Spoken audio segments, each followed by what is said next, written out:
আসসালামু আলাইকুম ওয়া রাহমাতুল্লাহি ওয়া বারাকাতুহু। সম্মানিত সুধী, আজ খুবই গুরুত্বপূর্ণ বিষয় নিয়ে আপনাদের সামনে উপস্থিত হলাম। এক ভাই প্রশ্ন করেছে, হুজুর, আল্লাহ তাআলা আমাকে অনেক ধন সম্পদ দিয়েছে, কিন্তু আমার শ্বশুর খুবই গরিব। এখন আমি আমার জাকাতের টাকা আমার শ্বশুরকে দিতে পারবো কিনা?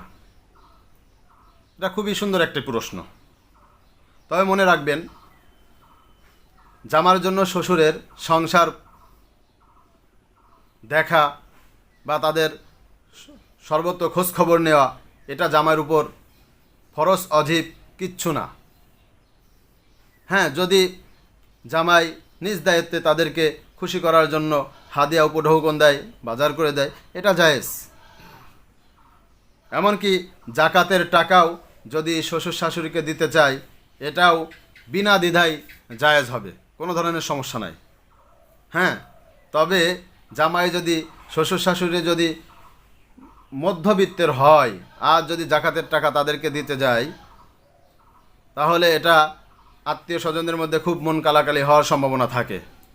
এজন্য যদি জাকাতের টাকা জামাই শ্বশুরকে দিতে চায়, তো জাকাত উল্লেখ না করে তাদেরকে 10,000 হোক, 5,000 হোক, 3,000 হোক, আরও বেশি অঙ্কের হোক, সুন্দর করে টাকাগুলো বলবে যে আমি আপনাদেরকে এই টাকাগুলো হাদিয়া দিলাম, যাতে নিজেদের মধ্যে মন কালাকালি না হয়, আবার জাকাতও আদায় হয়ে যায়।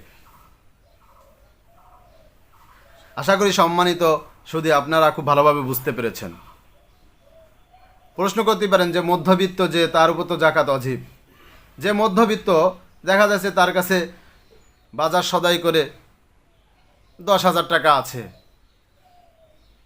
বা তার উপর জাকাত অজিব হওয়ার জন্য যেই টাকা থাকা প্রয়োজন শ্বশুরের কাছে নাই, যদি এরকমের অবস্থা হয়, তাহলে অবশ্যই জামাই তাকে জাকাতের টাকা দিতে পারবে।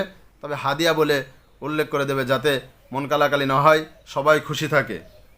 যেটা বুখারী শরীফের 1462 নম্বর হাদিসে খুব সুন্দরভাবে উল্লেখ আছে। এছাড়াও ফতুল বারী বুখারী শরীফের একটি সরা ব্যাখ্যা গ্রন্থ 3 নম্বর খণ্ড 329 নম্বর পৃষ্ঠায় উল্লেখ আছে। এছাড়াও ফতুয়ার কিতাব লাজনা দায়েমা 10 নম্বর খণ্ড 62 নম্বর পৃষ্ঠায় উল্লেখ আছে। আশা করি বিষয়টি আপনারা খুব ভালোভাবে অনুধাবন বা বুঝতে পেরেছেন। আল্লাহ রাব্বুল আলামিন আমাদের সবাইকে সঠিক